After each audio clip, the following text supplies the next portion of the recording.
Thursday was Ron Fear Day in the city of Manhattan. The community celebrated the longtime city manager for his 4-decade career with the city, including the last 24 as the city's top administrator. Several of Fear's colleagues, as well as family and friends, gathered at City Hall for public retirement send-off, including former Manhattan Mayor and Commissioner Bruce Sneed. I feel so lucky to have had Ron as a colleague, co-worker, and friend over these many years. He is a gentleman of the highest integrity who has persevered personally through tough times and always performed as a husband, father, friend, and a city manager with an immense legacy of productive leadership. Part of that legacy includes securing the $1.4 billion investment to bring the National Bio and Agro Defense Facility into Manhattan. NBAF Deputy Director Tim Barr. I want to express my profound gratitude for your dedicated efforts in support of the Department of Homeland Security Science and Technology Directorate's construction of the National Bio and Agro Defense Facility, NBAF. The woman beside Mr. Fear through all the ups and downs has been his wife, Renee. I love to see the growth that the city's done and how he's had a part in that and how he's worked with the community and different entities around the area that's just helped the community grow but still feel like a small town. Fear himself got emotional at last night's reception, saying he'll spend more time with his family, especially on Tuesdays. Somebody asked me, what are you going to do on Tuesday nights? And I said, well, my family's never seen me hardly on Tuesday nights, even when I was an assistant city manager. So that's been a long time, and we're going to do something as a family, first and foremost, on Tuesday nights. Jason Hilgers will serve as the interim city manager until the city commission selects a successor. The commission is hoping to have someone in place by the fall. Sentencing was handed down Thursday for McCain Farr of Wamego, convicted for a second time on a charge of fentanyl distribution causing death. Judge Jeff Elder sentenced Farr yesterday to 72 months in prison for aiding another in the unlawful distribution, which caused the March 2023 death of Thomas Jackson DeLoach of Manhattan. Farr was the driver of the vehicle in which the drug deal took place. He was also convicted in December for the 2021 death of Jason Ebert of Wamego and is currently serving the maximum sentence for that crime, which is 165 months. Before pronouncing the sentence yesterday, Judge Elder dealt with 2 defense motions, one to acquit or hold a new trial, which he denied.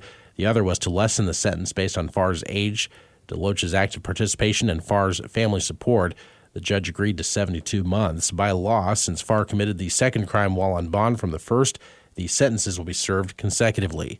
Farr was remanded back to the Pottawatomie County Sheriff's Office to await transport to the Department of Corrections. The Manhattan-Ogden School Board Wednesday voted to not renew the contract of Oliver Brown Elementary School Principal Aaron Lopez.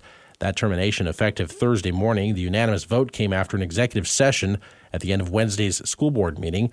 School officials have declined to say why Lopez's contract wasn't being renewed. She had been the principal at Oliver Brown since it opened in 2021, having previously worked at Woodrow Wilson and Bluemont Elementary as an administrator. District Communications Director Michelle Jones says the district will begin the search for a new principal, noting that Director of Elementary Education Lucas Shivers has assumed principal duties in the interim.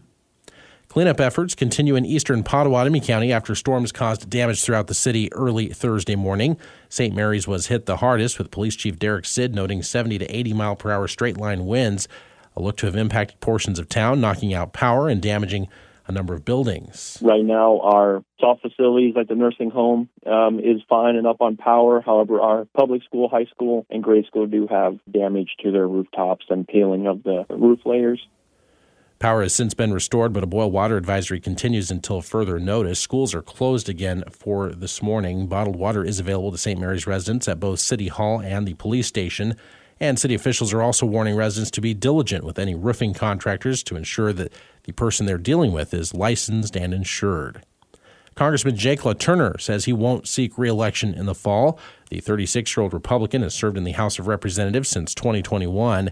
In a statement Thursday, LaTurner said he will not be a candidate this fall, nor will he seek a political position in state elections in 2026, instead opting to spend more time with his family. He and his wife, Suzanne, have 4 young children, and LaTurner stated that the busy schedule of running and serving in Congress has taken a toll. Prior to being elected to Congress, LaTurner was the Kansas State Treasurer from 2017 to 2021 and a member of the Kansas Senate from 2013 to 2017. His second district encompasses less than a quarter of the state. It includes Junction City, Emporia, Leavenworth, Topeka, and Kansas City. And the homecoming ceremony for the Wamego Honor Flight is always special, especially for veterans that may not have received a proper welcome when they return home. This year, that homecoming will be even bigger, as it'll be the first time it's taken place during school hours. It'll take place next Friday, April 26th, and the public is invited to the Wamego High School lower gym. The spring flight will have 25 veterans from the Korean War, the Cold War, and the Vietnam War, accompanied by their student guardians. Good morning, I'm Troy Coverdale with your sports headlines. Having snapped a 4-game slide with a win at Northeastern on Wednesday, the K-State baseball team is back at home, facing 15th-ranked Oklahoma State for 3 starting tonight. Having fallen below 500 in Big 12 play for the first time this season, the Wildcats will be trying to regain their footing against a team that sits at 10-5 in conference play entering the weekend. Owen Borma gets the start for K-State tonight. Sam Garcia will throw for the Cowboys with coverage at 5:30 on News Radio KMAN. First pitch is just after 6. After splitting a doubleheader with the White Sox on Wednesday, the Royals had yesterday off ahead of a week-long homestand. They'll welcome in the Orioles for 3 starting tonight, trying to get their offense back clicking.